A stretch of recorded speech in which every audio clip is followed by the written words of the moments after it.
Ya, Assalamualaikum warahmatullahi wabarakatuh. Di sini saya Fatahir Jabarani akan berusaha 4 180. Ini kembali akan menjelaskan mengenai 10 knowledge area dari project management. Nah, di sini saya sudah mencapai knowledge area yang ke-9, yaitu membahas tentang project procurement management atau manajemen pengadaan. Oke, langsung kita buka ebook yang sudah saya buat. Kita langsung masuk ke definisinya. Nah, definisi dari procurement management adalah proses-proses yang dilakukan untuk mendapatkan barang atau jasa yang dibutuhkan sebuah proyek dari luar organisasi yang didukungnya. Nah, meliputi proses yang diperlukan untuk memenuhi pengadaan barang dan atau jasa yang disediakan oleh vendor atau kontraktor sesuai jadwalnya. Jadi di sini intinya pada procurement management ini mengatur bagaimana pengadaan suatu barang yang diperlukan dalam proyek tersebut diadakan. Nah, main prosesnya di sini ada 4, yaitu yang pertama ada plan procurement management, lalu conduct procurement, yang ketiga contract procurement, lalu yang keempat adalah cost procurement.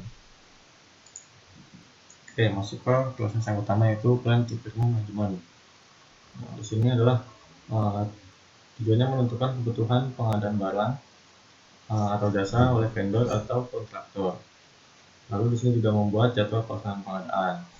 Nah, di sini tuh prosesnya juga proses mendokumentasikan keputusan pengadaan proyek, pendekatan yang spesifik, dan mengidentifikasikan penjual yang berpotensi dalam suatu proyek tersebut.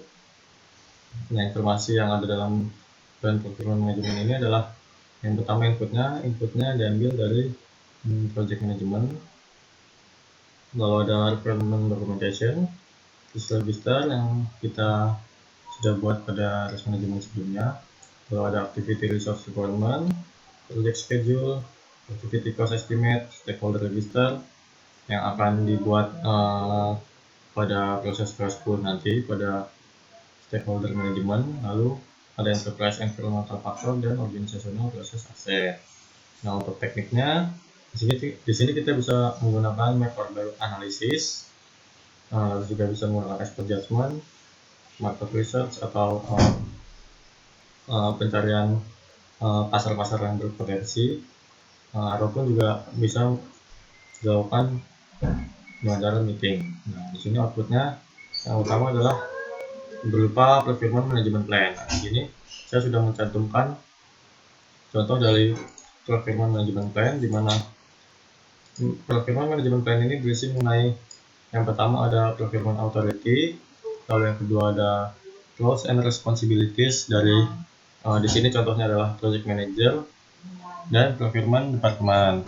Lalu yang ketiga berisi mengenai standar procurement dokumen, lalu contract type, bonding and insurance requirement, selection criteria, dan procurement assumption and constraint. Oke, kita langsung masuk ke proses yang kedua.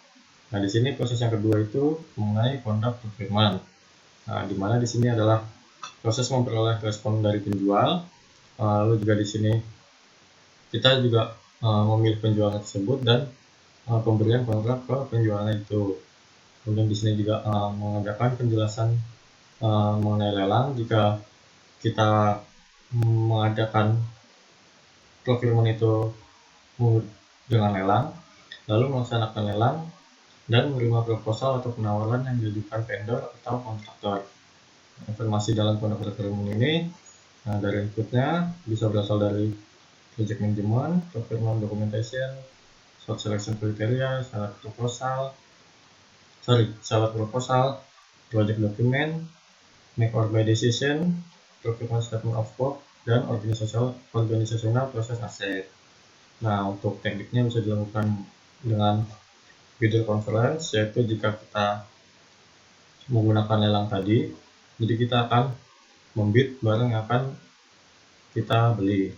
Lalu proposal evaluation teknik, independent estimate, dan lain-lain. Nah, untuk outputnya sendiri, di sini output utamanya adalah kita sudah bisa memastikan seller mana yang akan kita pilih. Kemudian juga agreement-nya juga kita sudah bisa lakukan. Kemudian resource calendar, change request, dan update pada project management dan project dokumen.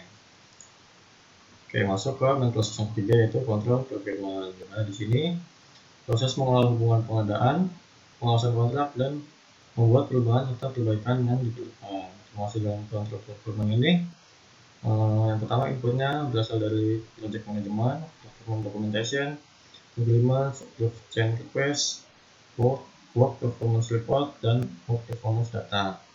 Teknik yang dilakukan bisa menggunakan contract change control system, document performance review, dan lain-lain. Dan output utamanya di sini adalah berupa log performance information.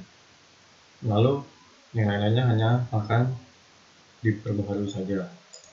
Oke, masuk ke proses yang terakhir, yaitu fase perfirman atau penutupan dalam manajemen pengadaan ini, yaitu di sini aktivitas yang dilakukan adalah penandatanganan kontrak oleh kedua belah pihak, yaitu pembeli dan pelaksananya. Inputnya di sini ada dua, yaitu project management plan dan perfirman dokumen. Tekniknya bisa menggunakan perfirman audit, perfirman negosiasi, dan record management system. Untuk outputnya di sini utamanya adalah manajemen perfirman ini sudah bisa ditutup dan organisasional set juga akan terupdate. Oke, kurang lebihnya seperti itu untuk perfirman manajemen. Kurang lebihnya mohon maaf. Assalamualaikum warahmatullahi wabarakatuh.